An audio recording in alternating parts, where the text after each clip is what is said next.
In this video, we will be breaking down the supply and demand zone trading strategy step by step so that you can be on your way to becoming a profitable trader. This is the strategy I've been trading for the past 5 years with great success, and other traders in my Discord group have also found success with this strategy as well. And one of the best things about supply and demand zone trading is that it doesn't matter, what type of market you are trading, whether it's stocks, Forex, or futures, or whatever. Supply and demand zone trading works on any market and any time frame, whether you are a day trader or a swing trader. In this video, we will be learning what is and what is not a supply and demand zone, common misconceptions, there's a ton of them, and I can't wait to get into that, the logic behind a supply and demand zone, why it actually makes sense, the types of zones, we have peaks and valleys, continuation patterns, that's also very important, the structure of a zone, what makes up a supply and demand zone. We have how to enter a zone where with our entry, stop loss, and take profit, and also how to place an order specifically on TradingView. You guys are going to love that. Also how to draw a zone, very important. We are drawing the zones the correct way. Which time frames should you trade? That's all based off of your schedule.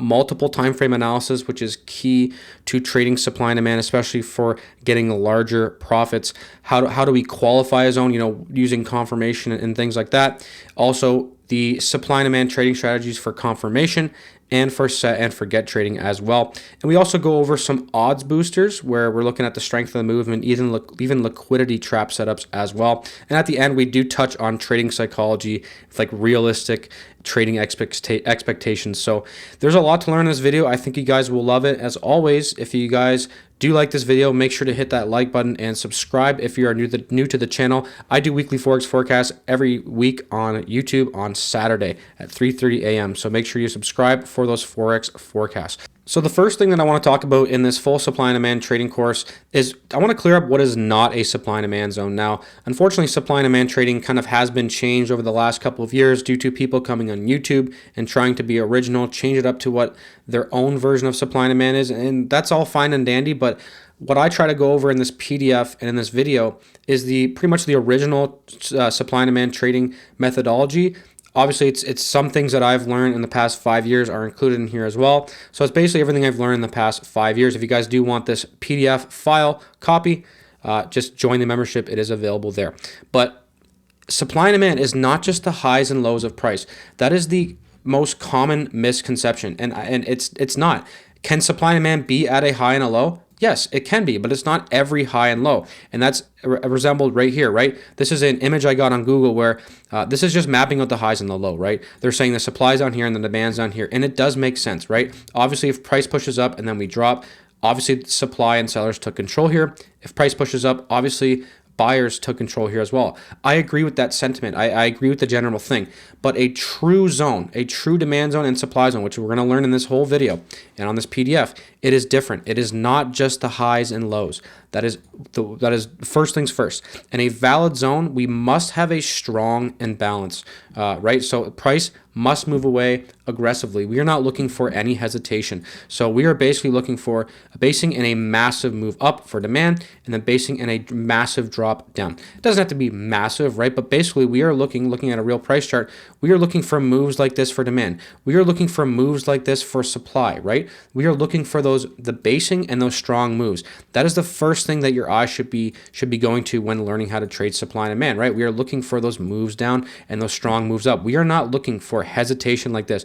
If you see, this is what I'm talking about. Price pushed down, we pushed above. So people would come in here, the majority of retail traders that are quote unquote trading quote unquote supply and demand, they will say this is demand. Why? Because yeah, I get it, right? Price pushed down, we pushed up. Obviously, buyers took control here. However, there's no strong imbalance here. Did we go up candle after candle, green candle after green candle? Yes, but there's no strong move up here. It is just stair-stepping, very hesitation move up. What we are looking for strong moves up. Here's a great example right here. The basing, and then look at this move up. It is strong. It is not hesitation like we have right here. Look at the difference between this move up and this move up. This is one candle. This is multiple candles that are just steadily going up. Yes, they are green, but they're not great. And then another common misconception, and this is another picture that I pulled up off of Google, is we do not cut through candles when we are mapping out our supply and demand zones. That is support and resistance, and it all goes back to people thinking supply and demand is support and resistance. It's just another term. It actually is not. With support and resistance, we are looking for multiple touches. With supply and demand, we like to trade the first touch in, and it just goes to show you that this is pretty much a support resistance here. They're just kind of mapping out the highs and the lows, and then they're cutting through candles saying supply becomes demand. That's not the original methodology. That is not what we are doing here, and that is not what we will be learning. We will be learning the real methodology for supply and demand trading that I have found success in trading in the last 5 years. I found plenty of success trading it. It's worked for me. It's not the only trading strategy that you can trade profitably. That is for sure. I will never sit here and say it's the only trading strategy that's profitable at all, but it's definitely a pretty good one in my opinion. And so touching on the support resistance versus supply and demand topic again, every supply and demand zone has two key elements, right? We have our basing and then our strong, fast move away like we were just talking about. This is what separates supply and demand zones from simple support and resistance levels. So unlike support and resistance, which focus on kind of just general price areas, right? We're just kind of focusing on the general areas of where price turned around. Supply and demand zones, we require a specific candle formation that you can see here to confirm the presence of an institutional buying or selling pressure, right? You can see here on this example, this is our supply zone. This is the supply zone zoomed in. We have our basing right here, and then our strong move down, just like we were talking about in the last slide. That is right here. And then you can see our resistance area right before that supply. And then we're going to talk about, this is actually an odds booster right here. When we have this set up, beautiful setup here, we're going to talk about that later, so make sure you stay tuned for that. But this is the difference here. This is a general area of resistance where price came in and touched it several times. I agree, that's resistance. But our supply zone up here, it's fresh. It never was touched until we took the trade here. We actually almost got stopped out, but it worked out anyways. That is the difference. General area versus a specific candle formation. That is one of the things, that is one of the most common misconceptions, when trading supply and demand, the difference. And hopefully this video can clear it up, and just this specific slide can clear it up, right? We are looking for these very, very specific candle formations. It is not just general areas. You actually have to zoom in on price to look at each individual candle like we did here to identify the basing and the move away. It's very, very important. The next thing we're going to be talking about is the logic behind a supply and demand zone. And this is why the strategy makes logical sense. And remember, guys, if you guys have any questions at all about anything I'm saying, please leave me a comment. I will respond to every single comment, answering your question if I can. Now, supply and demand zones are not created intentionally. I want to make that very, very clear. However, they do leave footprints, as in the banks and the institutions, they do leave footprints on a price chart inadvertently, meaning they're trading on a price chart and we actually can identify their moves. So again, I want to stress, I can't stress it enough, this is not done on purpose. These zones form because only large players with millions of dollars can generate the explosive moves that define a supply and demand imbalance. That is pretty much an objective fact. A small player, especially in the Forex market, me, even if it was everyone watching this video, all bought the euro US dollar at one time, we're not going to see a massive green candle like this. It's just not going to happen. The only ones that can make massive green candles like this with big imbalances is either a bank or a large institution. And we all know those are the ones who are making money in the Forex market, not us retail traders. Obviously, with this video and everything, we're trying to get to be profitable as much as possible, and I do believe this strategy is one of the best for becoming profitable. But we want to be trading with the banks and the large institutions. So there are two parts of a demand zone. We talked about it earlier. The basing, right? And this begins when price is in equilibrium, meaning buyers and sellers are balanced, not completely balanced, right? If you see in this example here, price is kind of ranging here. We go up and down and back up here. It's pretty much in a range. Supply and demand is not out of balance. It is pretty much balanced in this range. That is the first thing for a demand zone. And basing is all over the place, right? What we are looking for is the breakout out of that basing, which we're going to talk about in the next slide. So that's the first part, the formation of the basing. The second part is the breakout of the equilibrium of the basing. And that's when buyers exhaust sellers. And just a reminder, guys, everything I'm saying about this is all using a demand zone. It's the same thing applies for supply. It's just opposite. So everything I'm saying for supply is just the complete opposite. I'm not going to explain both ways. Thanks for understanding. But anyways, so that's the second part of the zone, when buyers exhaust sellers, meaning all of the sell orders were filled and the buy orders continued, and that's why price pushed up. There was no more sellers here. And so price breaks out of the range, shooting off in one direction. And so this is pretty much phase one. That's phase one of creating a demand zone. Now we need both in order for there to be a zone. If you look on the next slide here, again, why does this strategy make logical sense? Well, this is the breakout of equilibrium for a demand zone. Price ranges, like we just talked about, as buyers and sellers, they battle for control. This is a battle down here, right? Think about two lines of this is defense and this is the attack. They're battling and battling. Buyers and sellers are battling to see who can win.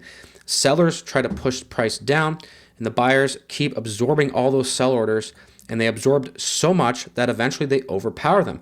And that is where we get our breakout of the equilibrium. That candle here, but like I showed you at the beginning, that is what we are looking for. This is the footprint left on the chart by the large players, because again, we cannot make a move like this. That is only the large players. Are there retail traders in this candle? Absolutely, right? They are hopping on this move 100%, the momentum traders, whatever, but the only ones who can create that type of move is a large bank or a large institution. I want to make that very clear. And that is why this strategy makes logical sense. It is pretty much objective. Nobody can sit here and tell me, oh, a couple retail traders made this move happen. Maybe on like a crappy penny stock or something, not in the Forex markets, not in the major markets. So again, this is the footprint left in the chart by the large players, showing where they took control, right? Footprints. That is what we are looking for. That is what a supply and demand zone is. Again, if you guys can start to see the theme, comparing it to support and resistance where we're just mapping out the general highs and lows, this is much, much different. We are getting specific with the candle formations. Hopefully you guys can start to see that now. So the third part, why this, basically the concept of supply and demand trading, is the return to the zone, the unfilled orders. So I'm going to do my best to explain this here. So when price moves away so fast like this, the logic behind why we buy the pullback, right? Because we are not trying to predict this move. A lot of, new beginner traders come in and they don't fully understand it, and they think that, we're trying to predict this massive move, and we're not. We cannot predict that move. I want to make that very clear. We are not predicting that move. What we are saying is if the banks and the large players found value in buying this down here so much that price pushed up, the concept is that they have unfilled buy orders down here where we will be buying again with them. That is the concept of supply and demand. So let's say they had, 100,000 orders right here. Price pushed up, maybe only 80,000 were filled, and then they have 20,000 left at this level right here. That is where we buy with them on the return. That is kind of the concept there. And it's objective, right? It's like they are the ones that move this up. So we are trying to get in on that second move where they have their leftover buy orders, and we want to, and they couldn't be filled before, and now we are identifying that's our zone, and that's why that's where we buy as supply and demand traders to kind of get along with the banks on that second move. So hopefully that makes sense. Again, any questions, guys, don't hesitate to ask. So the two types of zones we are going to be looking for, they're pretty much the only two zones we have, are the first one is the valley and peak, the VPs, and usually these are found at the tops and bottoms of price movements. As you can see here, this is a VP zone where we pushed up here, we base out, then we dropped, and then obviously for demand, we pushed down, base, and then rallied. So they're mostly found at the tops and bottom of price movements. However, you can find, just for an example here, if price, let's say, pushes up, and then we get some sort of small pullback, and then a move up, other than which we're going to talk about here is a CP like that, we will get a small dip, and that's where it could be found in the middle of the move. It's not too typical, but it is possible we do see that in the middle of the move. But like I wrote here, they're mostly and usually found at the tops and bottom of price movements. They are a strong reversal pattern, right? Because price is trending down, it's a reversal trade, right? And then this is actually often a reaction from a previous zone. So there's a demand zone here that I mapped out here. It could have actually been a reaction off of a previous demand zone from back here. So that's something to consider as well. And there are two types of formations. The first one is the drop base rally for demand. This is for a valley and peak. There are other ones, but so this is specifically for valley and peak zones. We have a drop base rally for demand. That's this over here on the right, figure 2. We dropped in price, right? Then we based. We had a single candle basing right here, and then we rallied. So that is our drop base rally for demand. That is our peak and valley drop base rally demand zone. Now, obviously for supply, it is called a rally base drop. for supply. Over here, figure 1, you can see we had a rally, we based, and then we dropped. And notice something, guys, these massive, significant drops in price, touching on it earlier. There's no supply here, but there is supply here. Notice the difference. I want you guys to start training your eye to start to identify those big moves up and down in price, which are our supply and demand zones. So these are the two types of peaks and valley zones for supply and demand. Now the opposite, or not the opposite rather, but the other one is zone number 2, which is the continuation pattern zones, these CPs. These are personally my favorite. I find these work better. I don't really have any data on it. It's pretty much just been from my experience at the top of my head. And these are usually found in the middle of price, right? Like we talked about earlier. This is something you will see, let's say we push down here, we base out, we push up, there's our valley and peak demand zone. A lot of times as we're pushing up, we'll get a small base here and a push up, right? And that is our CP demand zone, right? And we're obviously buying the pullback on that. So that is the difference there. It's a rally, base rally. So first of all, they indicate a pause in momentum rather than a reversal in price, right? It's just more of a pause rather than a complete reversal. So, and these are often found in single candle basings, as you can see right here. And single candle basings are one of my favorites. I like either between 1 to 3 candle basings. They're usually pretty good. So figure 1 here, this is for supply. This is our drop, base, drop, right? You can see price dropped. It's kind of cut out over here, but it's dropped, and then we based, and then we dropped again. So that is for supply. And then for demand, we have our rally, base, rally, our RBR. You can see here we pushed up, rallied, and we pushed up again. These ones with single candle basing can be hard to find. Again, I can't stress enough the importance of looking for the strong moves, and then from there we are looking for our basing. So that's the process. When looking for supply and demand zones, we are looking for the sharp move, then we identify the basing next. And actually both of these trades were called out before they took place in the daily market breakdown videos. If you want to trade alongside myself and the community, join the Diamond membership for exclusive access to our daily market breakdown videos and catch trades like these. Plus, dive deep with our full-length forecast covering 26 plus markets, our interactive Sunday Zoom sessions, and personal homework to sharpen your strategy. And you'll also join our private Discord group for direct access to me and unlock a complete library of A to Z video lessons to master supply and demand trading. Don't miss out. Let's level up your trading. Links are in the description down below. Now we're going to be talking about the structure of a supply and demand zone. This is very, very important. So each supply and demand zone consists of 2 key levels. The first one is our proximal line. The second one is our distal line. So the lower line for supply is our proximal line, and the upper line for demand is our proximal line. So looking over here, this is our supply zone, right?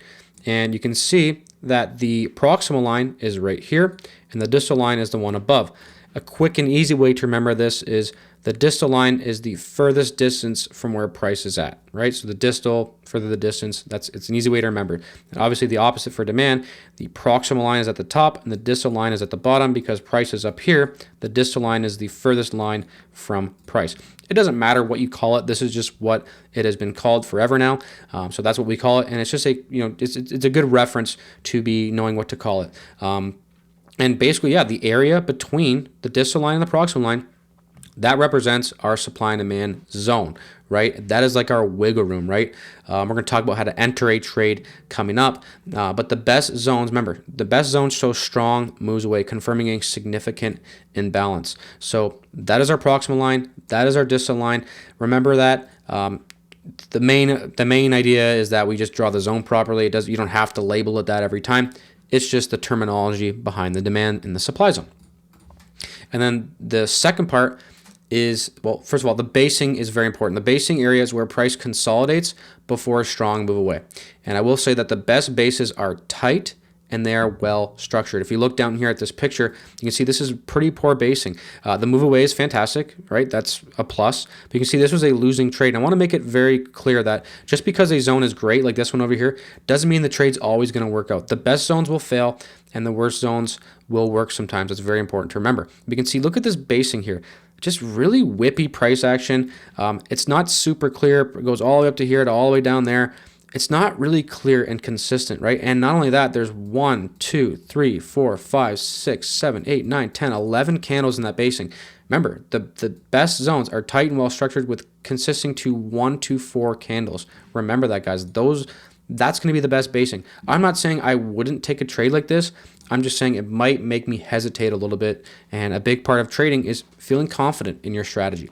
So wide and messy bases with too many candles, like I showed you, that suggests a pretty much a weaker imbalance, and it should be avoided. I'm not saying you can't do it, but if there's a lot of whippy price action like this and then a move away, it's really not my favorite. I want to see good tight basing like this. Look at this range. It's very, very clean before that move up.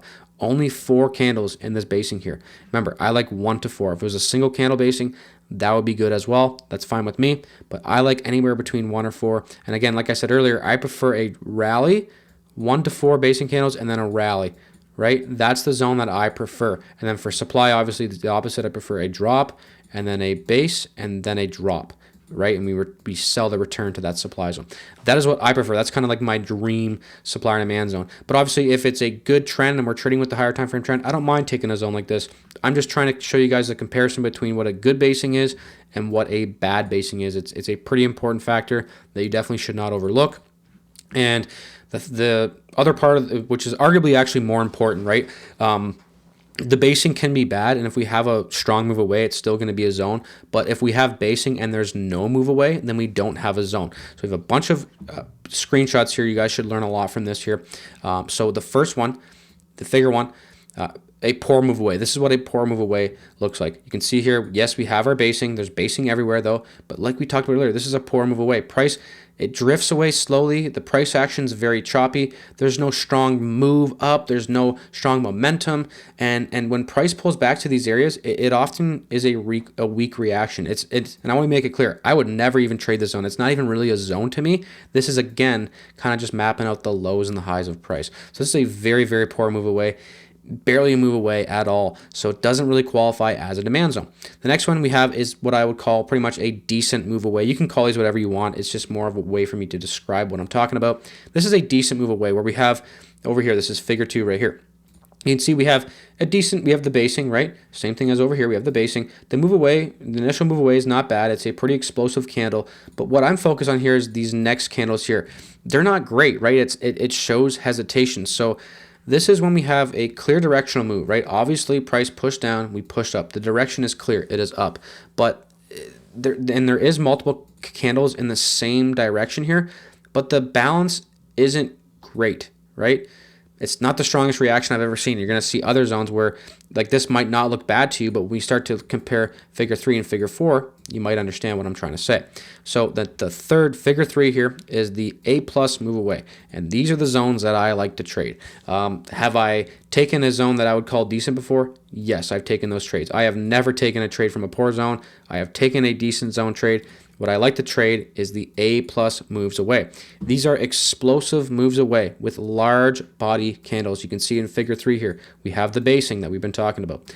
Look at this move away. This is what I would call explosive. There is absolutely no hesitation like we've seen here and here. It is an explosive move away.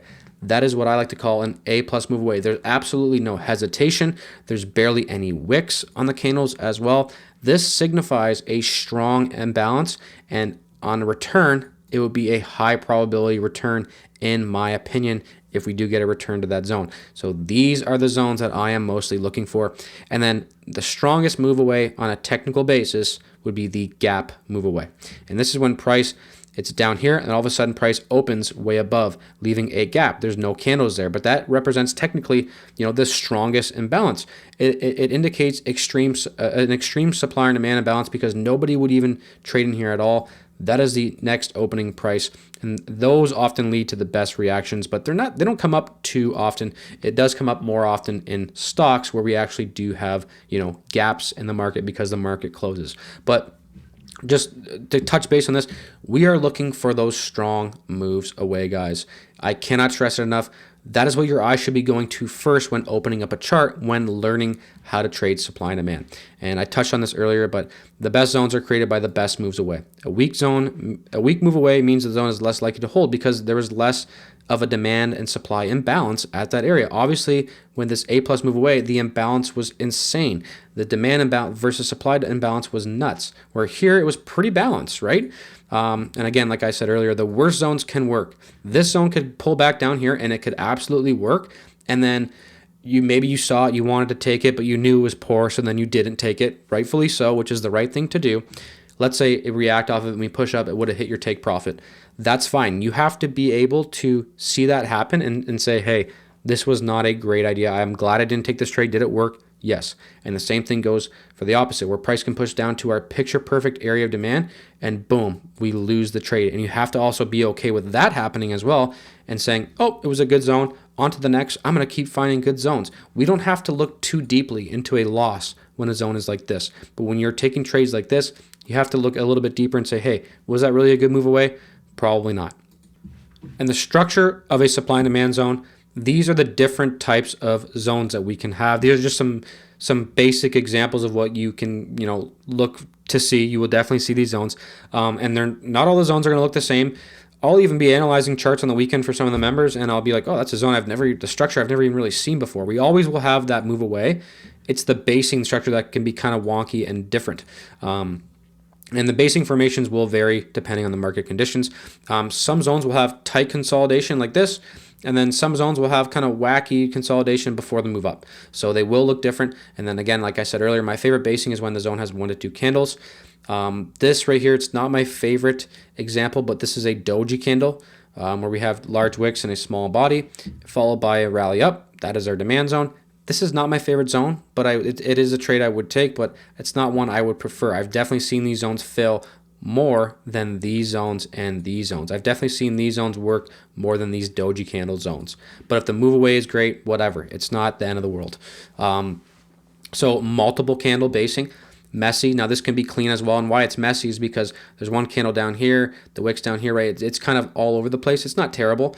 Where you can have 3 formations perfectly aligned as well. That's another example. I don't mind it. This isn't too messy, right? It's not like a wick goes all the way down here or anything, so it's not too bad. And then obviously my favorite, the single candle basing right here, where it's pretty much, are just one basing candle before the move up. And with the continuation pattern zones, this can even be a green candle as well. It does not have to be a red basing candle. It can be a green basing candle as well on the move up. We've seen those trades work out beautifully before with the single candle basing. So these are just 3 examples of the zones you will find on your chart. Again, not all the zones are going to look the same. There's going to be plenty more other zones. These are just kind of the 3 most common ones that you will see on your price charts. So get used to seeing these types of zones. So how do we go about and actually trade a supply and demand zone? We're going to break it down here, and the first step is our entry. So after we have identified our supply and demand zones, we now have to enter on that trade if it qualifies as a trading setup. And the first way to enter, which is the best entry method, which is pretty much I do 98% of the time, I would say, is we just place a pending limit order buy. So this is for demand. Obviously, it's the opposite for supply. We do that just right before the proximal line of the zones. Remember, the proximal line is right here because this is demand. The distal line is here. That is where we place our order, right here. It's pending. If price comes down, we don't hit it, we push up, your order does not get filled, and that's something you're gonna have to get used to as well. It's possible we push down, hit your order, hit your stop loss as well. We're gonna talk about stop loss placement in a minute, but this is how we enter in a trade, the pending limit order. And it makes it simple, right? So you see a zone, maybe you wake up, you got to go to work, you place your order with your stop loss and take profit above, and you simply just let the trade play out, whether it's a winner or a loser. And this allows you to enter automatically when price taps the zone. So you're not, because a lot of times, some of the best zones, price pushes down, we barely hit it and it pushes up. You don't have time to be placing market orders in there, right? And this ensures you get the best possible risk to reward ratio as well. Now, the second method, which I do not recommend unless you are late to a zone, I'm going to explain it in a second, is when price already entered as a zone, you can enter manually with a market order. Again, I don't like doing this. Have I done it? Absolutely. I'll do it when, let's say, price is in a zone. We're sitting right here. I'm like, oh, we're in a good zone here. I didn't see this one. And then I'll buy, and then my stop loss is actually lower. And actually, you get a better risk reward in this situation. But sometimes price will push back into the zone, rally out, and then you're buying, and then your risk reward becomes wider, which is definitely not advised. So this method requires quick execution and is not advised at all. This is only like last minute you just saw the zone. I can't stress enough too, if you're going to do market orders, it might make you feel like you're pressured to take a trade. And if you don't like it, don't force the trade. Just miss out on it. It's fine. You cannot have FOMO in trading at all. So again, like I touched on, you might get a slightly worse or even better entry based on risk to reward if the setup is still valid. So again, using a limit order ensures precision, while a market order is useful when reacting in real time. But again, we want to identify the zones before when price is up here, and then place the order as price pushes down. So just a real example here. Obviously, this is after the fact, guys. Just forgive me, but we had a demand zone here, right? And price. So if we took our risk reward tool, I will show you guys how to enter a trade later. We had our risk reward tool here. That is what it looks like, right? We're entering just right before the zone. Price pushed down. We didn't get filled here. We can still leave our order in. And then finally, price got filled over here, and we were almost stopped out. I'll talk about stop loss placement here in a minute. But that is the entry, right? We identify the zone before. We're not waiting for price to push into the zone here and then entering. We already have our order in the market, and it takes away, hesitation as well, and it takes away being scared. A lot of the problems beginner traders have is price pulls back to the zone, and as price is pulling back, they see all these red candles and they get scared and they can't pull the trigger. And I get it, but you're gonna have to get used to it. That's why I like to use the pending limit order buys. They're the best. And then obviously the next part, which is arguably the most important part, because this definitely determines your risk to reward, is our stop loss placement. And the standard stop loss placement with supply and demand is pretty much just right below the zone. I never recommend putting it on the exact price of the distal line, because price can come down here, and with spread, it can stop you out, right? So going back to this, so look at where these stop loss placements could be. They're never right at the zone. They're always just a little bit below. That is where I always put my stop loss, the standard stop loss. Now, if you look here, our stop loss would have looked something like this, right? Again, it's not right at the zone, because if that happened, we would have been stopped out here at least with the spread. Where if we have it just a little bit below, now we have a little bit of wiggle room, and this demand zone was never broken. It was respected. This one just happened to test it all the way deep before getting that reaction, hitting our take profit. Now, I don't love to see that. I obviously prefer halfway in or something like that before I move up. So it is possible. That's why we give a little bit of wiggle room for our stop loss usually. Now, if you want to be ultra conservative, right? Yeah, you can have a wider stop loss, right? This is about as wide as I would go, and this is what I would call a very, very conservative stop loss. But it's important to remember, a wider stop loss, yes, it gives more room for price action. Can price come down to here? It could technically break your zone and then rally up. I've seen this happen hundreds of times. It is frustrating when you have a demand zone, your stop loss is here, it stops you out, and price rallies. I'm sure many of you guys have had that frustration before. So that is why you might want to have a wide stop loss. But remember, it does give you room for more price action, but it lowers your risk to reward ratio. If your entry looks this wide, in order for you to hit 2-to-1, you need to go like up to here. Now, if your entry looks this wide, your 2-to-1 is it's only like right there, probably even lower actually, like right here. I'm just kind of just going off the math, right? So going back to the price chart, right? This is like a normal, let's say you want to target this opposing supply zone here. So that's where you want to take profit right there.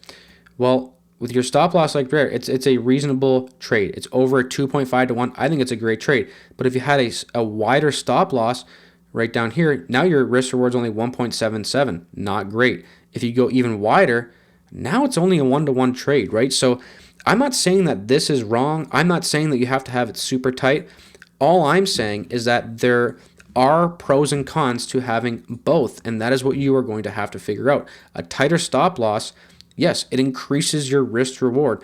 However, it's also more likely your stop loss to get hit from normal market fluctuations, right? You're not giving it a lot of wiggle room with a super tight stop loss, right? So again, there's just pros and cons to everything. There's no right or wrong when it comes to stop loss placement. Again, I do objectively think, a reasonable size, maybe halfway between standard and wide is reasonable, right? Give it a little bit of wiggle room, not too much, some sort of middle ground, right? So yeah, some guys prefer standard, some prefer a very conservative stop loss, and that's fine. It is important that you back test this when you start to back test your supply and demand trading strategy, right? So when you start to back test, maybe you run a simulation trading session with a standard stop loss, a wide, and just see what works for you. and then you can decide which stop loss size you want, and then you'll pick that for the trades that you take. So that is the topic on the stop loss. Very, very, very important. We want to give it a little bit of wiggle room. I've seen guys put it right on the distal line, and then price pulls down, and then they get stopped out by the spread. We don't want that. We want wiggle room, usually on the top and for our entry and for the stop loss. I will say, for the entry, I give it less wiggle room. I don't even mind entering right on the zone for the entry, but you can give it a little wiggle room for the entry as well. But it's more important you give it wiggle room for the stop loss. Now, the third part is the take profit, and surprise, surprise, there is not one way to take profit. There are many, many ways to take profit when trading supply and demand. The standard one, and I'll be honest with you guys, this is what I personally like to do. It's a simple approach where you set a fixed risk to reward ratio. So for example, a fixed 1-to-1, 2-to-1, depends on what you are doing. I have supply and demand trading strategies where I'm looking for 4-to-1, 5-to-1 moves. I also have some strategies where I'm only looking for like a 2-to-1 move, and I'm aggressive with my stop loss moving up to break even, which we're going to touch on here in a minute. But this is what I personally like to use. I'm not saying it's the only way to trade it.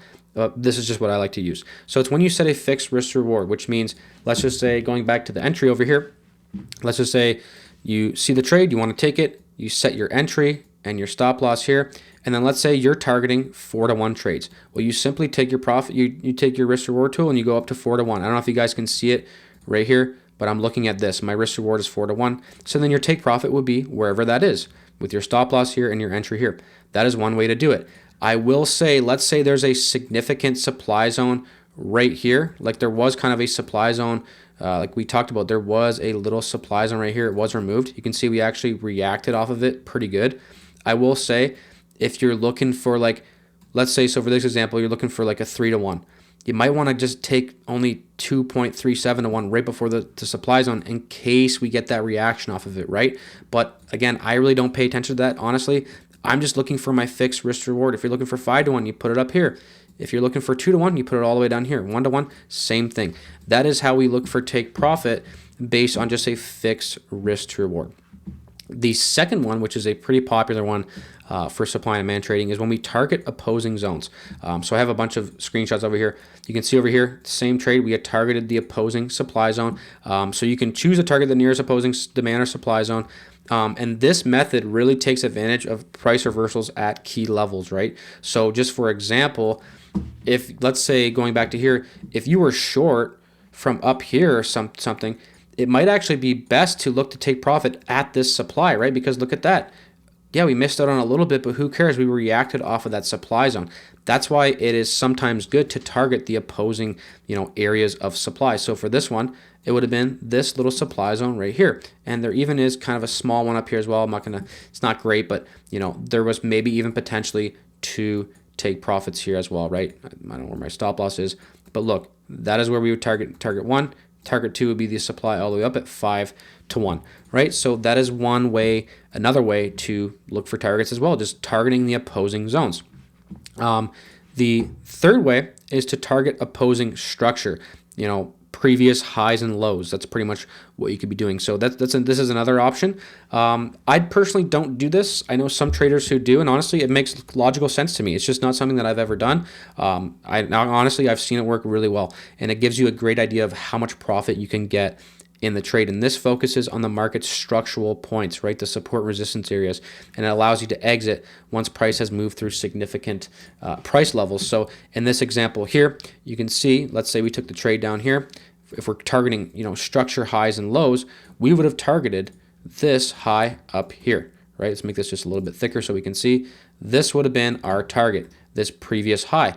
And why would that be a target? Well, first of all, in this instance, we technically lost out on a bunch of profit, but it's very likely price could have pushed up, reacted off the high, and then pushed back down, right? Because just structure. So that is another method. It's a pretty decent method as well. I like it because it you visualize the trade before it happens, right? You can visualize, my 3-to-1 take profit is before the pivot high or before the pivot high here. That's great. Or I can see how much profit is to that pivot high. I like the trade. It's offering me a lot of profit. It's just another way to take profit. And then the last way, which is also pretty good as well, is to not even have a take profit. So so you would just be entering a trade with a stop loss and no take profit. And this does offer more flexibility because you can choose to not set a take profit, and instead you can trail your stop loss up as price moves in your favor. So this allows you to like lock in profit as it gives a little bit of room to grow as well. So going back to this example, right? Let's say you took your trade here, you didn't no take profit. Oops. And maybe you gave it some wiggle room. You identified maybe a little bit of a rally-based rally here. So then let's say this is your stop loss level. Let me just draw it, make it red. So your stop loss is down here. And so it's right here. Let me just write this, stop loss. Your stop loss is below the zone. We get a reaction up. That's great. Maybe you move it to break even as price is up here. Then we pull down, base up. We start to rally. Okay, maybe you identified this base. Maybe now you take your stop loss, you bump it up to here. Now you have locked in as far as profit goes. Your stop loss is there. You have now locked in a one-to-one profit target. Profit, not great, but it is pretty good. Let's say then up here we break the structure high. That's great.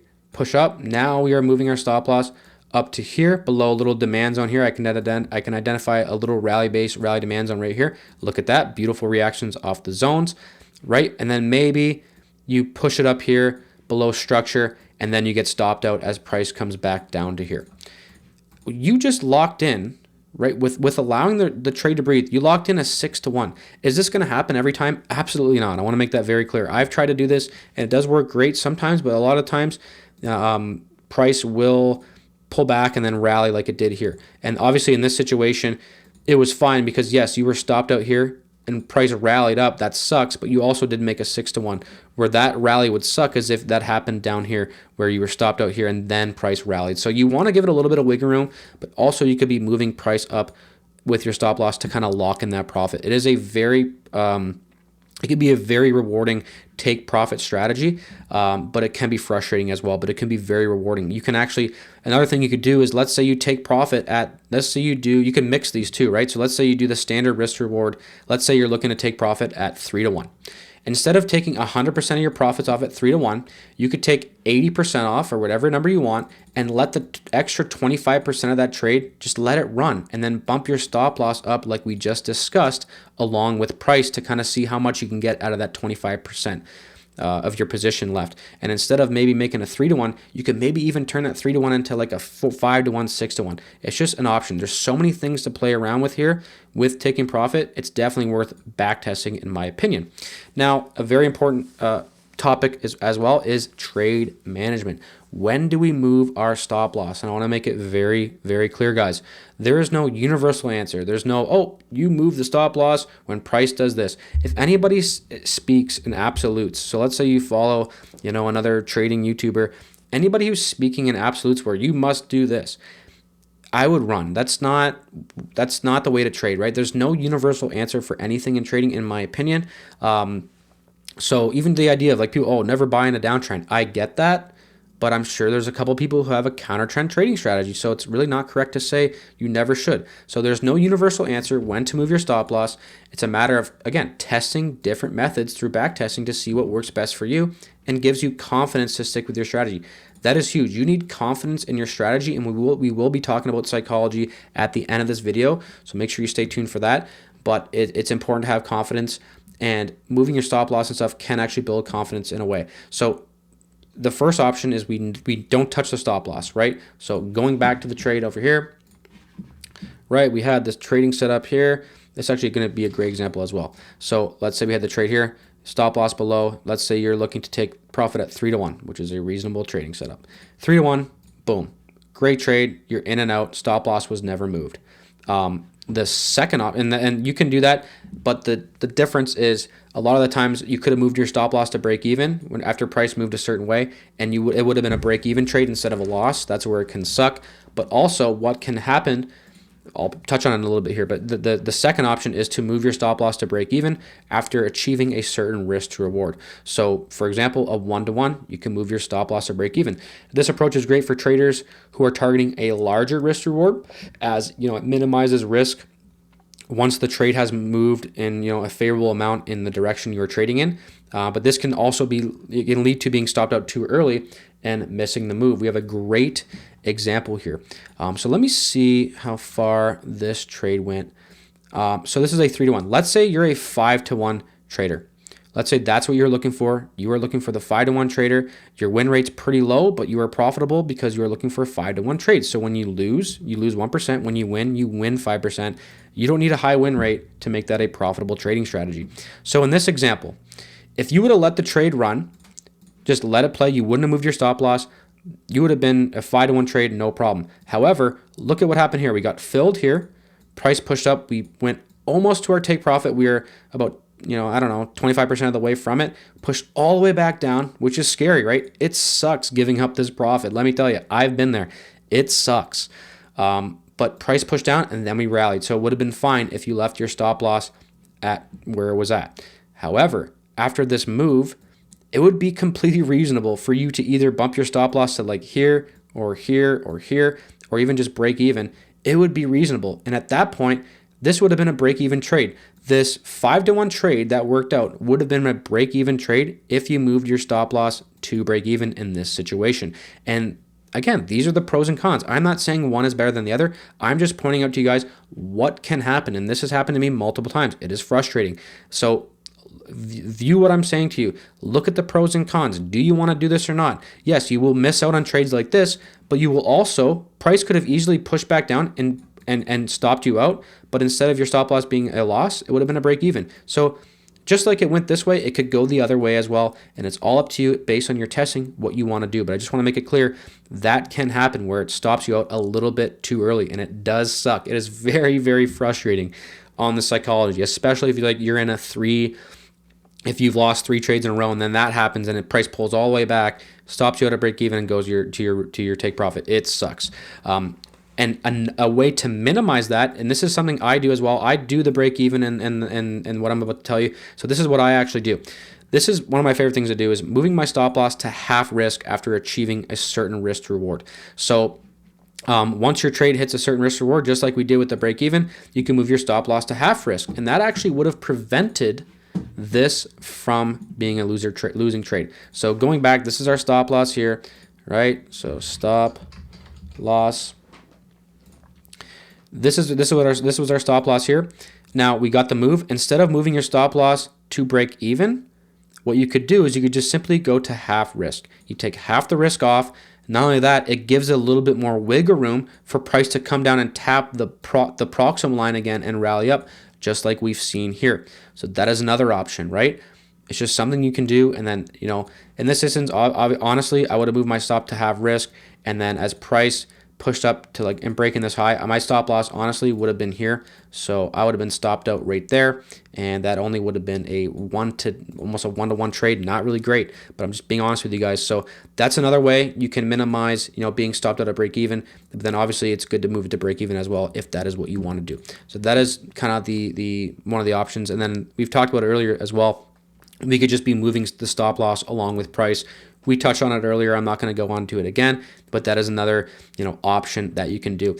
And a huge reminder, you need to write this down and put it on your computer or put it in your notes, or just remember this every day. Never move your stop loss wider, because you've already determined your risk before entering the trade. And widening the stop loss after entry, it increases your exposure and it is counterproductive to disciplined risk management, because you want to make sure you are only losing 1% max on every trade you take, right? We don't want to be increasing that loss, and you don't want to be moving your stop loss. You just want to let the trade play out or move it to break even. You don't want to be moving it wider ever. I cannot stress that enough. It is a recipe for disaster, because you can keep moving it down and keep losing more money as price pushes down. So remember that. Never move your stop loss wider. Never move your stop loss wider. Do not forget that. So one thing about trading is you want to make your entries and exits and stop losses, you want to make entering those trades as seamless and as easy as possible. You want to be focusing on analysis, not focusing on, how many lots do I buy? How much do I buy here? I got to log in. It's much easier if you can connect your broker to TradingView. This is what I personally like to do, because you can place real trades directly from TradingView. All you need to do is connect your broker account to that platform. Now this integration, it does allow for, again, like seamless order execution. You want to be focusing on your analysis, not the execution. The execution should just be very simple. And it's chart analysis, trade management, all in one place. It is the best way to be trading, in my opinion, and there are over 80 plus brokers that you can choose from. I'll show you guys some of them down here. So when you go to the trading panel, you can see all of these brokers here. I don't know much about brokers. I just trade with Owanda, so I'm the wrong guy to ask about brokers, but there are a ton of brokers here you can choose from to attach your trading account to TradingView to just make your trading just so much more simpler, and especially managing trades, especially when you're on the go, right? Because you can have the TradingView mobile app, which is very, very convenient. I'm on the go quite a bit, especially lately. I got a kid on the way, so it's been nice to be able to just manage trades on my phone really easily and even enter trades as well as zones formed. So when we use TradingView, when you enter a trade, we use the risk to reward tool. So let me just go over here. I'm not going to log into my real account because I don't feel like editing an entire video, hiding my account number and all that stuff. So I'm going to connect the paper trading account here. I must have taken a trade on this. I got 15 bucks in paper money. Let's go. So anyways, it's the exact same thing whether you're in a paper trading account or in a real account. So I'm just doing the paper trading account to just show you guys. So once you're logged in, we're going to go back to the PowerPoint presentation here. The first thing we want to do, we're going to use our risk to reward tool. And what this does is it helps you set your stop loss and take profit automatically based on your desired risk to reward. So this tool is essential for visualizing your trade's potential before actually entering. So this first thing we want to do, for longs, we're going to click on the long position tool. I'll show you guys here in a second. And for shorts, we're using the short position tool, obviously. And what we're going to do, going back over to the trading view, so for this example here, right, we come over here. So I have my favorites tab here. You can add everything to your favorites tab by just clicking the star on all this stuff, and then it'll add it to the favorites bar. I have all of it on my favorites bar, but to show you guys where to find it, you come over here to this 1, 2, 3, 4th tab over here. You're going to see long position and short position. They're starred out because that means it's in my favorites. So for longs, right, because this is a demand zone, for right here, we adjust our stop loss just visually, right? We visualize the trade, right? Let's say our take profit is at 5-1 up here. That's where our take profit is going to be. We're setting the trade up right now. So basically our entry is here, right where the green and the red are separated. Our stop loss is right at the low, and our take profit is up here. What we do from there is we simply right click and we create limit order. From here, this is the order window. So when it's your real account, this will be your real account where you can place an order from. And all you do not touch this, right? Let me just change the color. You are not touching any of this here. This is already all set up. You can see this is your risk reward 4.99, right? It's supposed to be 5-1, but it's off by 0.1, whatever. You can see our risk reward is already set up. Our stop loss is, the price of our stop loss is exactly set to where we have it. Our take profit is exactly set to where we have it. And our entry is set to exactly where we have it based off of that tool. And all we need to do from here is adjust our risk. So what you do here, well, I go to percent balance. It's definitely the best. And you go to 1%, right? You're risking the 1% of your entire account. Or I think it's actually percent risk. Yeah, my bad. So it's 1% risk, right? That's what you're doing, 1%. Now, if you want to risk, let's say only 0.25%, oops, you just go 0.25, right? You can risk that. You can do whatever you want. You can literally go 2.35% risk. And what that does, watch this number down here, it adjusts your loss, right? So watch as I adjust it. If you go 6%, your loss is now $600. If you go 1%, your loss is now $100. So that's all you need to do. You just simply adjust this. It's so easy and seamless. I love this, especially on the go, right?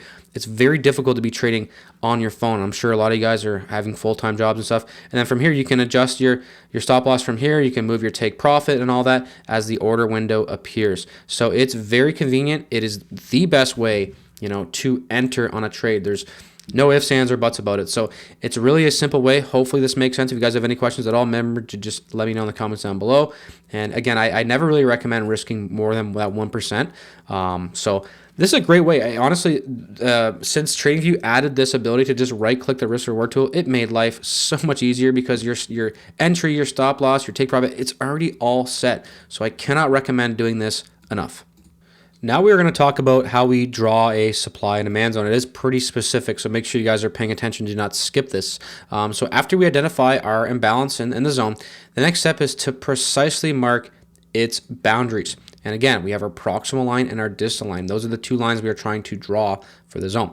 So for demand zone, we draw the distal line at the lowest wick of the basing candle. So you can see here, these are our basing candles. If you look at these two basing candles as a group, this is our lowest candle. We are not mapping out the low of this basing candle because then we're cutting through a candle here. We need to capture all of that basing. That is why our distal line is right at the lowest point there. And then our proximal line is placed at the top of the body or the wick of the basing structure, right? So in this instance, it was from here, we're capturing both of those basing candles. We got the pullback, beautiful trade from that zone. So for a supply zone, the process, obviously it is the opposite, and the distal line is placed at the highest wick. We're not going to get into it. It's just, it's the opposite. And the key is to capture the exact area where the imbalance between supply and demand took place, or sorry, rather the balance. That's what we are trying to capture before that move away, ensuring that our zones are drawn accurately for effective trade execution when price pulls back to that area. And a trick that you can do here is, if you look on your charts, you can click this magnet tool right here. If you click that on, you can attach things easily, right? So let's say our zone, it's right here. Let's go back to this example here. So drawing the zone, we have this is the move away, but that's not what we're drawing. We're drawing the basing candles. You can see the basing candles ended here, and then we have some sort of structure up here. So with the magnet tool off, it's hard to exactly capture the highs and the lows. If we zoom in, we actually miss the zone here. But if we have the magnet tool on, it'll automatically grab it, right?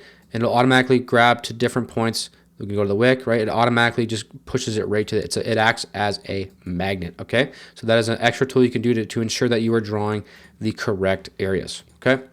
And then going back to the PDF, you can clearly see, all these zones are going to look pretty similar. You can draw it differently here. The size of the zone, it does matter. So in these three screenshots, we're going to look at the difference between a smally drawn zone, it's not even a word, but a small zone drawn small, a medium zone, and a large demand zone. And each variation impacts the risk-reward ratio. That is what it's important to remember. And just like we were talking about earlier, there's no right or wrong. If you have a tight zone, the risk reward is going to be better. So I kind of break it down here, where a small zone provides the best risk reward ratio, but has a higher chance of getting stopped out before price reacts because there's not a lot of wiggle room, right? So for example, let's say this zone down here. So, okay, in this example, price went all the way to the bottom. So a small zone would have been great. So in theory, yeah, it would have been great if we had a really tiny zone like this, because then the risk reward becomes giant, right? To just go to an extreme, let's say our zone is like this small right here. Let's say it's that small. It's so small where like a small move is going to get you. So I would say that's a pretty small move. It's going to get you a 6-1, right? But then the pros and cons of things come into effect here, where, okay, price is going to pull back though, and it could easily stop you out because there's not a lot of wiggle room. So it goes back to the thing where, there's no right or wrong when doing this. There's just differences. So if you look here, I can highlighted the risk reward. So these three screenshots are the exact same trading setup, the exact same demand zone. But if you look, they're all drawn differently. So the small zone is this one right here. You can see the risk reward was 5-1, targeting the high. So we targeted the high on every single trade. If that's where you wanted to target, we're looking at the difference between the risk reward. The very small zone, 5.71. That's great, but also not a lot of wiggle room. And also price could have maybe missed your entry as well because the zone is so small. The medium zone, which is always what I prefer, offers a balanced approach. It not only increases the likelihood of execution, but it also maintains a pretty good risk reward as well. So yes, we missed out on some profit because our zone was a little bit bigger here, but it also ensured that I got filled as price pushed in, because a lot of times price will just wick your zone and rally without you. And this is a still good risk reward. It's 3.69, looking pretty good. Now, the large zone, it has the highest probability of getting filled, right? Because price doesn't have to come down that far. It'll tag you in the trade, but it also comes at the cost of a lower risk reward. So the exact same trade targeting here, that is only a 1.8-1. It's not great. Maybe that works for you. I'm just saying it is different. I'm just trying to point out to you guys the difference here, the way you draw your zones and how big. Now, again, I'm kind of a middleman kind of guy. I like somewhere large between large and small, or sorry, this is actually supposed to be the opposite. This is a medium and this is a large. So these are supposed to be opposite. I will change that for the spreadsheet. So those are supposed to be opposite. This is the large zone right here. I labeled that wrong. But hopefully you guys are starting to see the difference. And again, there's no right or wrong. It's only different, right? Maybe you're only looking for, one-to-one trades and you're looking for a higher win rate. And maybe this big zone's right for you. And choosing the size depends on your risk tolerance and the trading objectives as well. So hopefully this was a good visualization of the size of the zones and why it matters and how it does affect it. Now, we are on to trading timeframes to use. And this aligns with the multiple timeframe analysis, but these are the basic timeframes for supply and demand. So in supply and demand trading, we use multiple timeframes to help us confirm setups and align with the overall trend.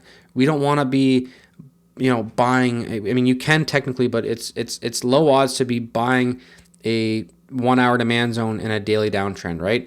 So here's how we can apply this in our trading. So for day trading, these are the typical trading timeframes where if you're entering on a 1 minute, our higher time frame is our 15-minute time frame, right? So for 1 minute entries, we're looking at the 15-minute as well. So 5-minute entry, 1 hour is our higher time frame.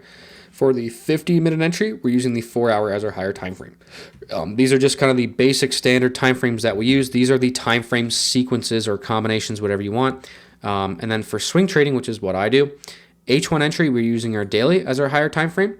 For the H4 entry, we're using our weekly as a higher time frame. Now, a lot of people don't enter on the daily, myself included. I barely do anymore. If you're going to enter on the daily, we're using a 1 month as our higher time frame. Obviously, you guys can see the difference between day trading and swing trading here. Now, me personally, I am a swing trader, and the time frames I enter on are an H1 and an H4. I highly recommend, if you are a beginner trader with supply and demand trading, you want to only be trading one sequence. I am good enough now. I've been trading for 5 years. I can enter on both and it doesn't confuse me. I would strongly recommend learning on one time frame, and I always recommend swing trading over day trading, especially for beginners. And this is important here as well. The fractal nature of price. Guys, price is fractal, and what that means is whether you're trading a 1 minute time frame with a 50-minute higher time frame or you're entering on a daily chart, price is fractal. It's the exact same concept no matter what time frame you are on. And you can trade whatever time frame suits you, as the market structure remains the same whether you're on the 1 minute or the 1 month. And there's no best time frame to trade on. I get comments all the time on my videos. What's the best time frame to identify supply and demand zones? It depends on what you're doing and if you want to be a swing trader or a day trader. And there's no really better one. I will say, however, if you were a day trader and you are entering on a 5-minute, 50-minute, or 1 minute chart, the economic data that comes out and news events will affect your trades more than if you are swing trading, because price can really shoot up with economic data. So I will say that's really the only difference. But as far as the way you map out a demand zone on a 1 hour chart is the same on a daily and the same on a 1 minute. It is the exact same methodology because price is fractal whether you go up or down. So yeah, you're applying the same concepts, and the key is consistency and understanding how price behaves on the time frame you're most comfortable with, and how quickly it moves. So there is no right or wrong. These are the sequences that you can trade, and to decide what sequence you're going to trade, it's all based on your lifestyle. Now, I'm a swing trader because I don't want to be on my computer all day. And I'm not going to get into detail, but my broker kind of sucks for day trading as well because the spreads are so high. Not going to get into detail anyways.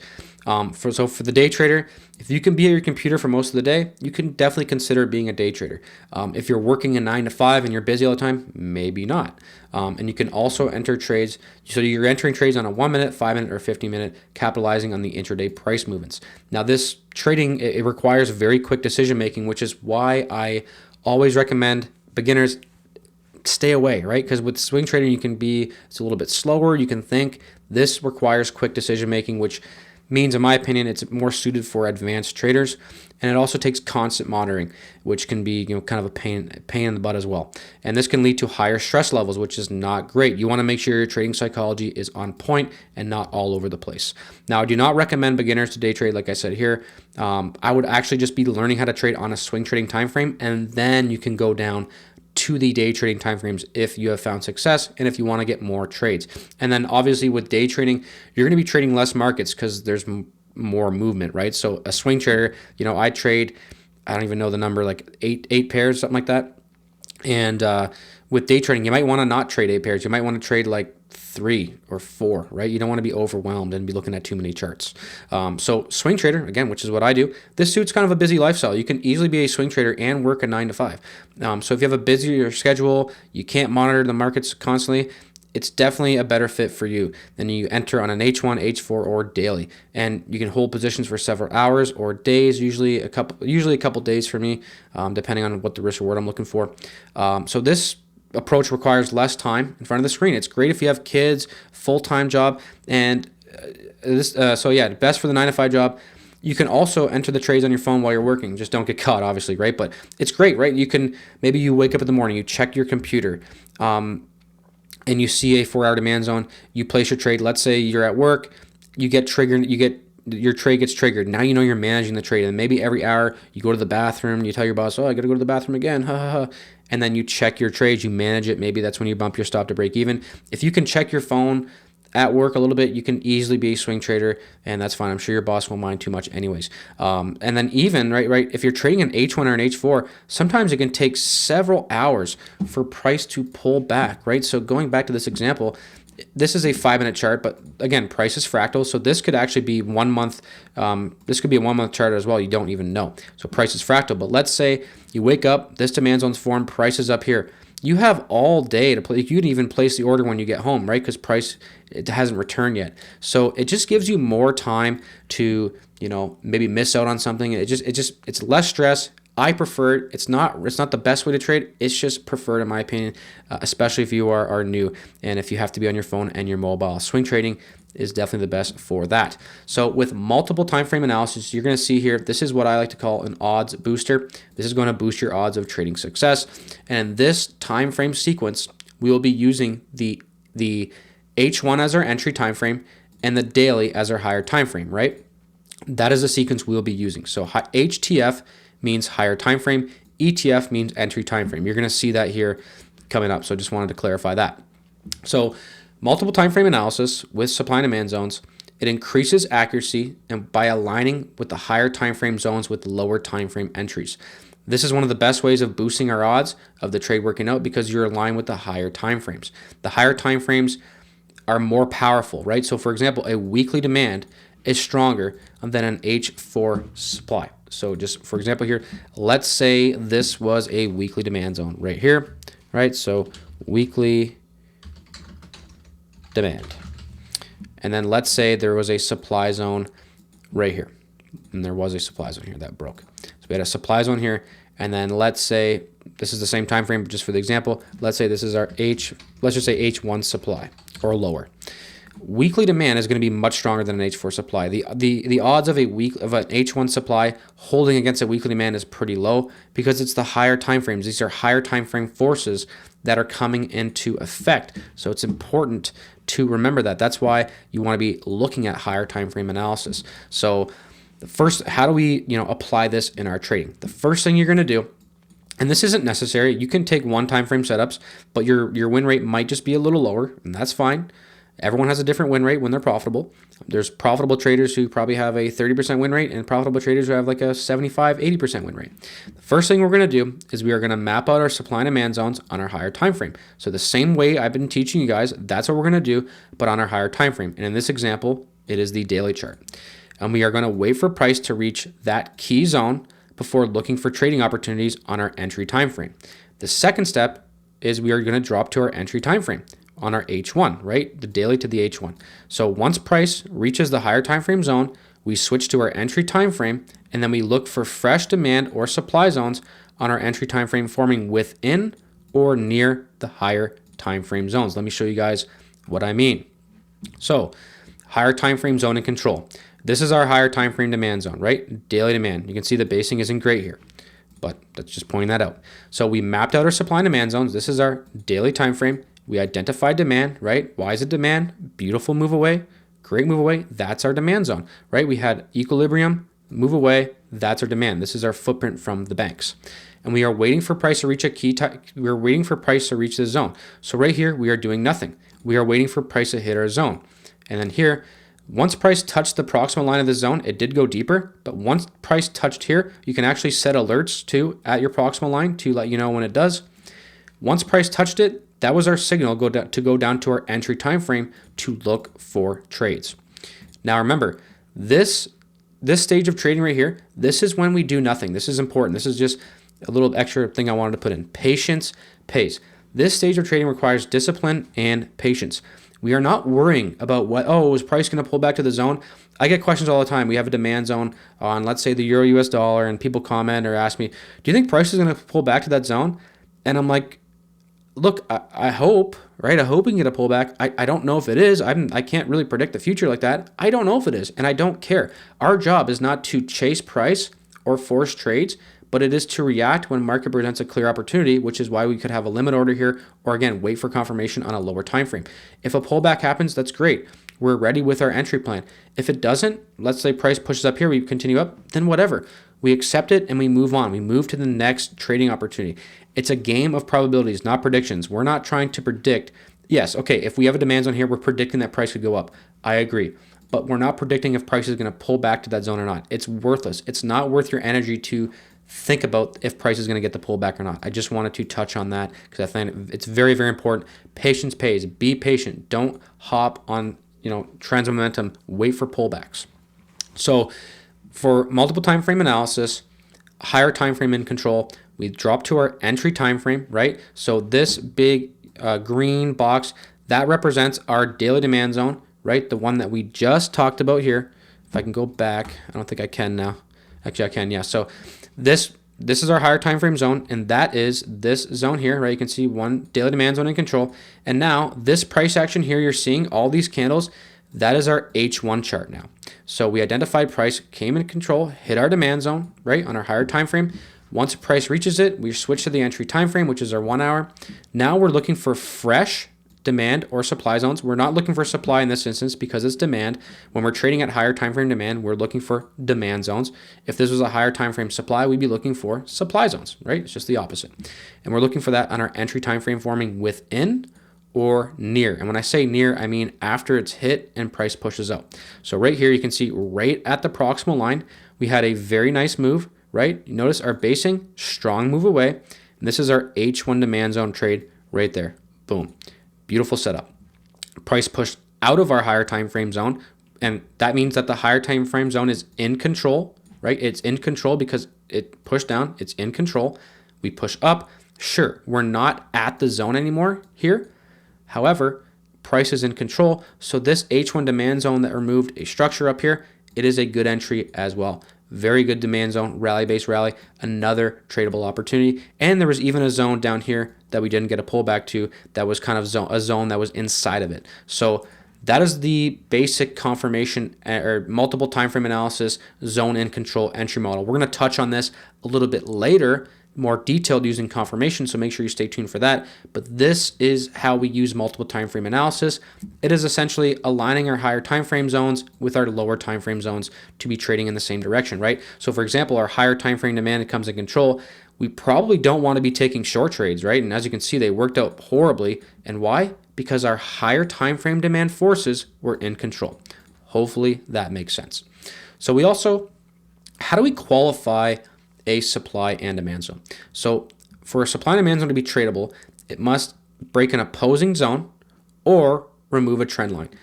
Both of these, they're not required, right? Only one out of the two. And technically, you don't have to have any of this. It's just a way that I narrow down my zones to make sure I have the best zone. And again, you don't need both. You can just have one. The best zone is when both happen. And I can show you guys an example on that in a real trade we took in the USD CAD recently, where it actually removed a trend line and an opposing zone. But the first one, we needed to break an opposing zone. So demand zones must break a previous supply, and supply zones must break a previous demand. So for example, down here in figure 1, we had our opposing supply zone here. That opposing supply was removed by this demand, right? So the supply was up here. Boom, we shot up. That qualified this demand zone because it removed supply. It's really that simple. It made it a better zone than if it didn't. So the second option, this to qualify zone, is if it removes an opposing trend line. And the zone is only valid if price breaks the trend line that was supporting the previous trend. So you can see here we had a nice downward trend line, picture perfect. Nobody would deny that that's a downtrend. All of a sudden price broke up, broke the trend line, and when you look at that, you can see a nice rally, base, rally demand down below. Why are these demand zones? Look at the moves away, look at the basing.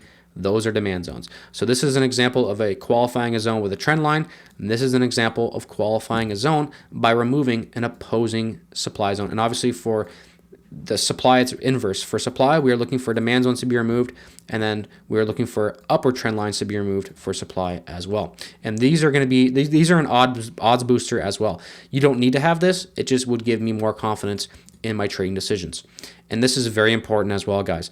The zones must be fresh. They don't have to be.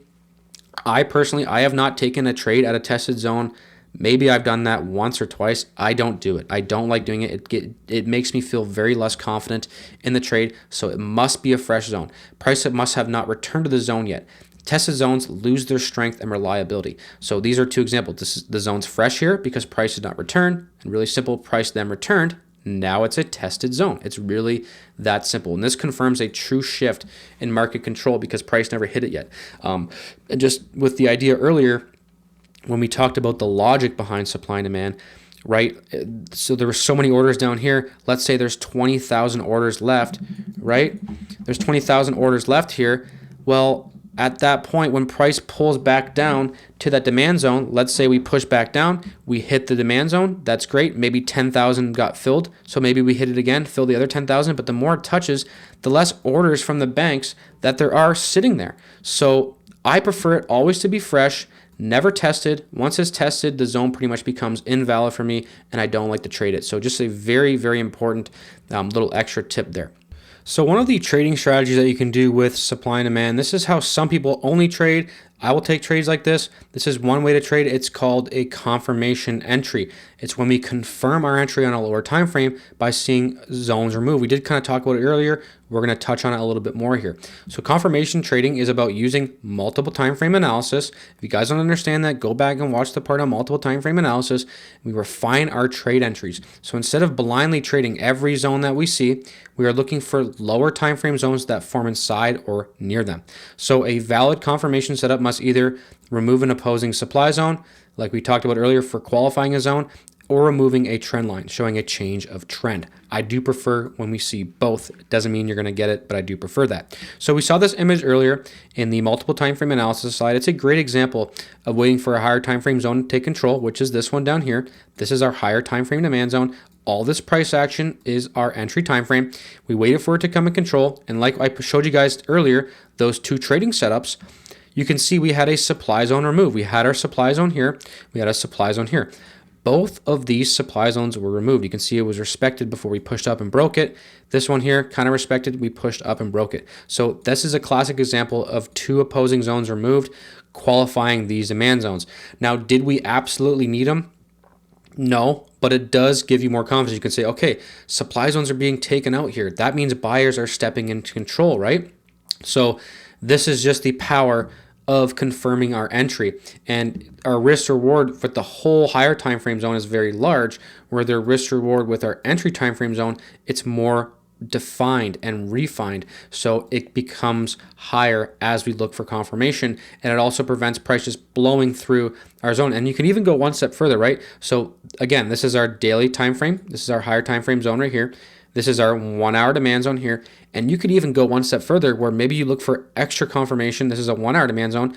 If you guys remember from earlier, when we have a 1 hour higher time frame, our entry time frame is a 5-minute chart. So you could actually look for a 5-minute time frame confirmation as we come off of the 1 hour demand zone. That is just another option. You can go one step further and look for extra confirmation in your trading. The second way to confirm our entry is when we see a trend line removed. So just like we had before, this is our higher time frame demand zone. When price contacted our higher time frame demand zone right here, we identified this trend line, right? Everyone and their brother and sister would agree that's a downward trend line. You can see the higher time frame demand zone was in control. That was our signal to go down to this, which is our entry time frame, our 1 hour chart. We identified the downward trend line. The downward trend line was removed, and that left us with a little rally base rally demand zone on our entry time frame once the trend line was removed, and going back to the earlier slides, we place our order down here, something like that. So this is a trend line, reversal trade as well. And, if there was, let's say there was a supply zone here as well, there's not, let's say there was, and that was removed as well, that's a bonus. Then we have double confirmation by seeing a trend line and opposing zones removed. This is a very powerful trading strategy, this confirmation entry, and it works very well, especially on the lower time frames when you are day trading.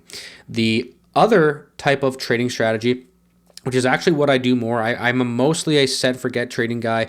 I like to just, recently I have been just entering on the H1 and the H4, a lot of the zones that I just find that are high quality. Haven't really been paying too much to the higher time frame trend, too much, more for just taking profit. I'm not going to get too much detail, but anyways, this is our set and forget entry. A lot of people like this one. And this is basically a high odds set and forget trade that follows the trend on the higher time frame and relies on fresh, remember, always fresh, supply and demand zones without needing extra confirmation. So by aligning multiple time frames, we increase the probability of a successful set and forget trade. So not every set and forget trade must have this, but a high odds set and forget trade must follow the higher time frame trend. So for example, right here, this is our higher time frame. So let's say this is our daily chart right here, and this is our H1. A high odds set and forget trade, the higher time frame will look like this. So obviously a higher time frame uptrend, you'll be looking for longs. If it's a higher time frame downtrend, you'll be looking for shorts. It's just the opposite. So that is the first thing we need. Higher time frame trend, we're trading with that. And then also increasing the odds even more is when we have an entry time frame trend in the same direction. So if this is our higher time frame trend, this is our entry time frame trend. And you can see we had a rally demands on here. Beautiful little 2-to-1 setup off of that zone there. You can see the entry time frame trend as well. So both of our entry and our higher time frames were trending in the same direction. And you don't need both, right? At minimum, I would at least want to make sure I'm trading with the higher time frame trend. We don't really need the entry time frame trend. It just shows to me that, hey, not only is momentum up on our higher time frame, but it's also up on our entry time frame. We want to hop on this, right? It makes it just higher odds. And this approach, it just stacks our confluences, right? Making the zone more reliable and keeping the execution pretty simple as well, where we're not waiting, for the confirmation. This is probably one of my, favorite entries. And now we're going to get into some odds boosters. You guys saw this on the top of the screen earlier. These are our main odds boosters, guys. The strength of the move away, number one. Probably one of the most important ones, because the stronger the move away indicates more demand or supply. So an odds booster basically increases the probability of a zone holding by adding the extra confluence. One of the strongest odds boosters is that strength of the move away. We want to see those explosive moves away. We want to see a Maribozu candle as well. Not sure if I said that right. I was thinking about going on Google and typing in how to pronounce it, but I just thought I didn't even really care. So Maribozu, whatever it is, this is what it looks like right here. Basically, it's a strong green or red candle with very little to no wicks at all, right? We don't want to see wicks like that. You can, right? You can see here, this explosive large candle, it was basically a Maribozu, whatever how it's called, and but we had a wick here. That's fine. Still, the overall candle is large, and it's an explosive move. We are looking for those as price leaves the basing. We want little to no wicks. That signals strong momentum without any hesitation. And the cleaner and stronger the departure, the higher odds of the zone holding when price returns, right? Very strong departure here. That's probably why the zone holds. But remember, guys, I touched on it earlier as well. Just because it's a A+ zone doesn't mean it's going to work. The worst zones can fail, and the best zones the worst zones can work, and the best zones can fail. So remember that. It's very important. You're not going to win. Just because it has a Maribozu candle as it leaves doesn't mean it's going to be a profitable trade. But this is what we want to be looking out for to increase the odds in our trading. The second one, and this is something I've actually added in recently. I do have some individual videos on this in my trading tips playlist on YouTube. So make sure you watch that tips playlist. And just another reminder, guys, make sure to hit that subscribe button and like the video. If you haven't liked this video, it's taken a lot of work, so I would appreciate it. And if you want more information, you want to get my daily forecast analysis, join the membership as well for even more video lessons, that go a little bit more in depth. So liquidity trap before a zone, very, very, very powerful. It's one of the strongest odds boosters in my opinion, and it's when we have a support or resistance. Remember, support resistance is not supply and demand right before the zone. So it's a great example here. So a high quality zone for this should have a clear support resistance before the zone where many of the traders are being trapped. So you can see here, we have our demand zone. I know this picture isn't great. It's just one I had on my computer. You can see our basing candles and then that explosive move away. This is objectively our demand zone. Price pushed down. We created support, right? We reacted off of it once, twice, 3 times, 4 times. That is a support level before our demand zone. And the logic of this is all of the retail traders, and I get it, guys. I'm a retail trader. You listening to this, we're all retail traders, but we're not trying to be with the 95% of traders. We're trying to be in that 5%. If you go into Google and you type in what's the most, or just a trading strategy, what's a trading strategy, you're going to see support resistance, and one of the most common ones. So this is a clear area of support where the beginner traders, the retail traders, they're buying this support. And you know where their stop losses are? They're all right here.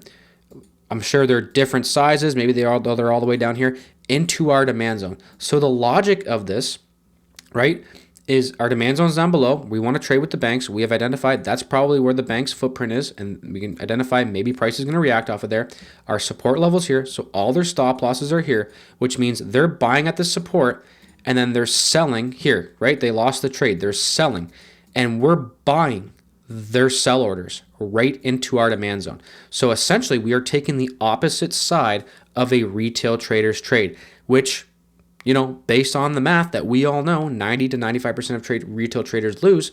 This is going to set the odds well into our favor, in my opinion. And that is the logic, right? They are selling where we are buying, right? We don't want to be buying here where our stop losses, where everyone else's is, where there's a support area. We want to look for the real demand that's right below. And obviously for supply, it is inverse. So we are basically we're trapping the retail traders as they are entering too early, missing out on this demand zone. So we're using that liquidity to basically fuel our trade, right? Their sells are our buys. And this setup increases the odds of a strong reaction. I've seen this work so many times. It's very, very powerful. It's definitely something you ought to be looking for when trading supply and demand. Now we're going to dive a little bit into the trading psychology aspect. And this is a huge part of trading. I know it has nothing to do with supply and demand trading, but I wouldn't feel right if I didn't leave you guys with some psychology information, because again, you can trade whatever strategy you want. I do personally think supply and demand is the best, but if you don't have trading psychology with it, you're not going to end up doing too well. So this topic is on losing streaks, and just a reminder, you guys need to see this. This is a risk reward break even win rate. So just for example, if you trade a 1 to 3, risk reward 25% is your break even. If you are looking for 1 to 1s or 2 to 1s, it just shows you your break even rate, and it shows that, okay, if you are looking for 2 to 1 trades, you only need to be right 33% of the time in order to break even, right? So it's a great chart to have on hand, and it really just helps you remind yourself, like, hey, maybe you're not doing that bad.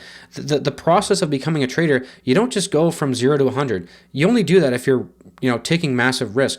The trading process is you're going to be losing at first, then eventually you'll become break even if you keep putting in the work, and then you'll make money. So if you're at the break even stage, refer back to this chart. You need to screenshot this or look it up on Google. I got this from Google.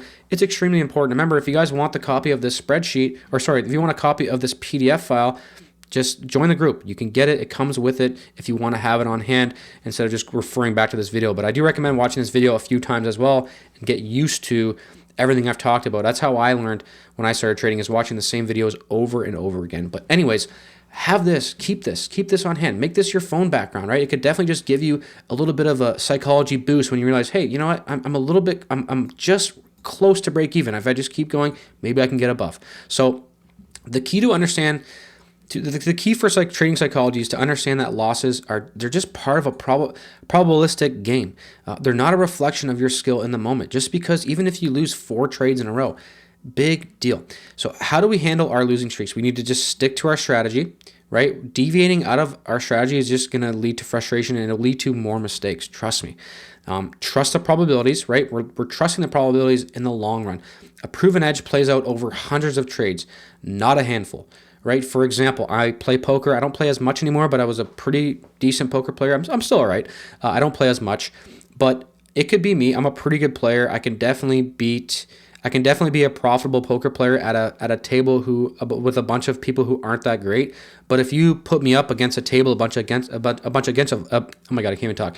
If you put me up against a bunch of professional poker players who are way better than me, yes, I can beat them in a few hands, 100%. I could just get dealt aces and they could have pocket kings and I'm going to take all their money. I can get very lucky.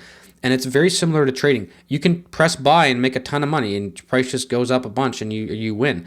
But a proven edge, it plays out over hundreds of trades. Certainly not a handful. I want to make that very clear. To have a 4 to 5 trade drawdown is not unheard of at all. But we need to also make sure we have a back-tested, proven trading strategy before you start to trade with real money. And we need to also avoid revenge trading. That's something I never really struggle with. Have I revenge traded before? Sure. It's not something that I deal with a lot, but emotional decisions make losing streaks worse. If you're angry, you're just going to take more losing trades. Sometimes you need to just walk away. Another big point, and we're going to touch on this here in the next couple slides, is we need to have data to show the average drawdown that you can expect to have. And I'll show you exactly how to do that here in a second.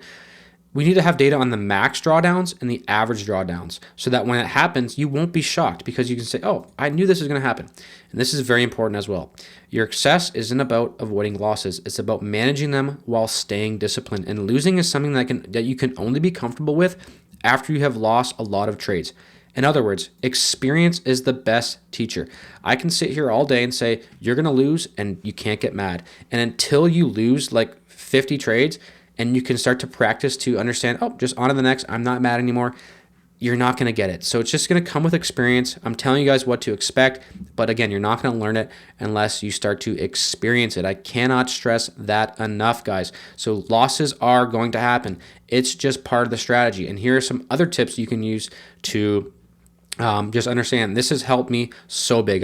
Reminder, I have no affiliation with this website at all. This is just something that somebody showed me and I use it. I've used it ever since. So this is one of my favorite tools. This is a profit simulator. You can go to www.winrate.io. And what this is it gives us an idea of what a specific winning percentage is with a specific risk reward will look like. So this helps me visualize my success and visualize what potential losing streak will look like. So all you need to do is you go to winrate.io, you will see this input section here, and you're just going to input, your account size. Let's say you start with $5,000 or whatever it is, doesn't matter. You're putting in your win rate, right? So let's say you have a win rate you want to go for and your take profit, right? So for this example, I chose 40% win rate, take profits at 2, stop losses at 1. So it's basically a 40% win rate at 2 to 1. What does that look like? We are simulating it. You can also put in the number of trades as well. So 40% win rate, 100 trades. We have 40 wins, 60 losses. 60 losses. And we still made $400 on a $5,000 account. Very, very good. And that's important as well, right? To see if it's profitable. But the most important part is over here. You can see this does a breakdown. So this looks different than the website, but when you scroll down from this window, after you hit run the strategy, you can see it break down every trade. If you keep hitting run strategy, all of these trades will become different. You can see different. You could maybe start the strategy off with like 8 losers in a row. This one, it was actually pretty balanced. 2 losses, 2 wins, loss, win, loss, win, loss, loss, win, win, win, win, win. But from this, you can get data on this. So let's say you run your strategy, let's say 500 trades. That's a lot of trades. You can go through this. You can scroll through every trade. It'll show you 500 trades. It'll show you the outcome for every trade. What you do then is you take a spreadsheet or a piece of paper and you look at the max amount of losses that you had. Let's say you go through the 500 trades, the max amount of losses you saw, it only happened once, but it was, let's say, 8 losses in a row. You write that down on a piece of paper or somewhere where you can look at that. You write down 8 losses in a row. And then you could also get the average losses as well. And you can also go to ChatGPT or, whatever, an AI, and you can type in your exact balance and win rate, just like I did here. And you can ask it to say, what is, with this strategy over 500 trades or 300 trades or 1,000 trades, what is the max amount of drawdown I could expect? What is the average drawdown I can expect? And then once you get that data, it will help you, right? So then if you write down that that the 8 is the max drawdown that you've seen, if you're at 5 losses in a row, you can expect, hey, we can actually get more here. This can happen. And then the average drawdown, right, which is what ChatGPT can definitely help you out with that because it'd be hard to find it in here. you can use that information to find the average, right? So if the average is 4 losses in a row and you're at your third loss, you're like, look, I'm expecting to lose again, but I know some wins are right around the corner. And what this does is it prevents you from strategy hopping and sticking to your plan, because you know, you've seen, you've run the simulator, you've known that 4 losses, 8 losses in a row is not going to surprise you. It's all about being prepared, and this is one great way to prepare yourself. And again, I have no affiliation with this website. I just think it's a great little tool. Now, trading expectations, guys. This is very, very important. I cannot stress this enough. We need to have realistic trading expectations. I don't know if anybody here is a golfer, if they go golfing. I'm a golfer. I love golfing. I'm pretty good. I'm not great. I'm not bad either. My best score is maybe like 13, 14 over par. I don't really remember my actual score.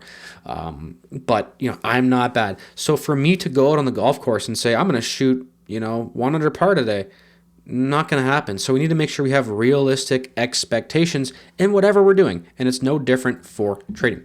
So many traders, they chase unrealistic returns. And why are they doing that? Well, unfortunately, because a lot of these online gurus, they're showing massive profits, right? They're showing 50 grand, insane profits.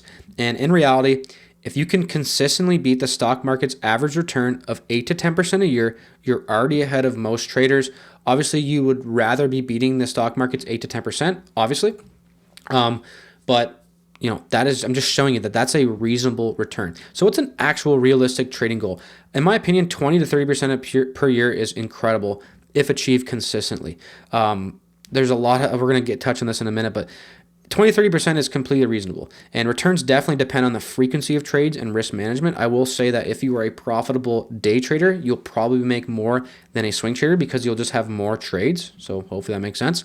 And another thing to remember, I'm not trying to call anyone out specifically, but most of these gurus, they're actually faking their profits. It's really easy to, and that is why I never show you guys profits. I had a guy saying, let's compete. You show me your profits and I'll show you mine. It's like, okay, you go first, and then if yours profits are higher than mine, I can just fake one and just beat you, right? It's like, it's pointless. It's so stupid. So these are 2 great videos on how exactly they do that. I highly recommend watching these videos.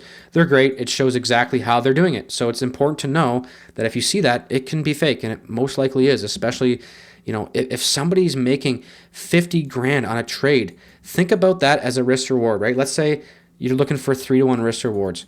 For 3% to be 50 grand, I don't know the math. I am not good at math. It needs to be a massive account. So it's most likely they're faking it. I'm not calling out anyone specifically here, but it's just so easy to fake.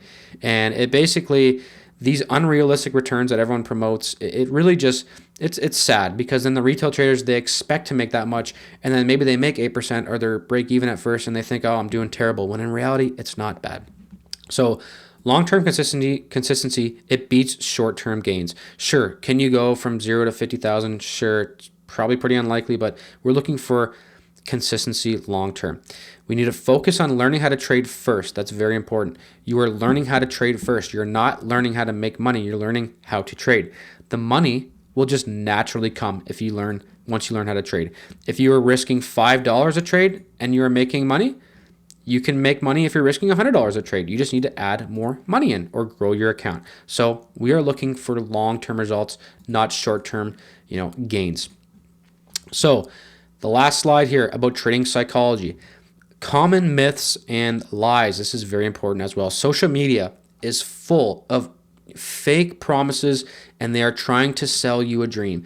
Do I have a private group? Yes, I do. Do I make money off that? Yes, I do. But I don't.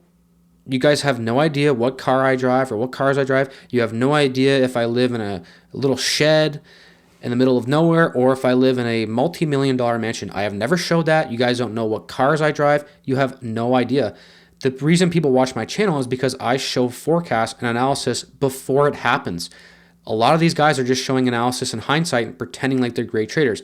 All my analysis is on YouTube and my Forex forecast. The last couple of years I've been doing it. So it's all there. So I don't sell a dream. I don't sell fake promises. I just show you guys my forecasts and learning videos. That's it. A lot of these guys use these methods to try to get you to buy their course, and it's kind of scummy. And again, I'm not trying to call it anyone. This is why I blocked out everyone's face here, but these are just some great examples when you type in on YouTube, beginner trader or trading for beginners. So yeah, when you type in trading for beginners, these are some of the videos that show up. Because a beginner will look at this and be like, oh my God, I have like $200. I can turn it to 13 grand. Let's go. Oh, 100 grand. Look at this. Oh, $100 a day. Boom, right? These are the tactics they use. $100 per day in trading, right? Like this guy down here. Give me a break. Markets don't pay on a daily schedule. Could you, in theory, make $100 a day? Sure, but profits fluctuate. This is just a quick, oh, I want to make $100 a day. Who doesn't? Another one of my favorites is turning $50 into 50 grand. This is this one right here, where $130 to $2 and then into specifically $13,340. That percentage return is incredible. That is almost impossible.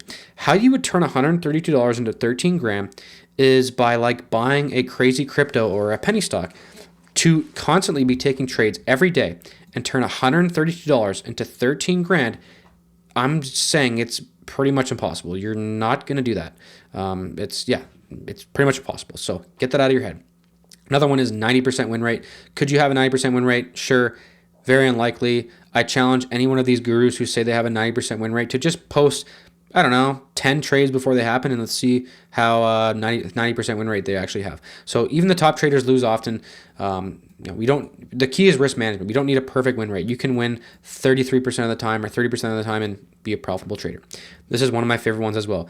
Quit your 9 to 5 with this strategy. Look, guys, trading success takes years, and most traders never replace a full-time income. That's so true, and I don't even recommend it. The first thing I would do as a trader, okay, you want to become a profitable trader? The very first thing I would do, it's not to sign up for TradingView, it's not to watch my videos, it's to find a job, find the highest paying job that you can get. That's the first thing I would do, because you need to take all the stress off of trading. You need to have constant money coming in so that you can learn to trade profitably and focus on learning how to trade and to not just make money. Again, the money will come. We talked about that in the last slide. The money will come. We're learning how to trade first, then the money will come. We are not trying to replace our full-time income right away.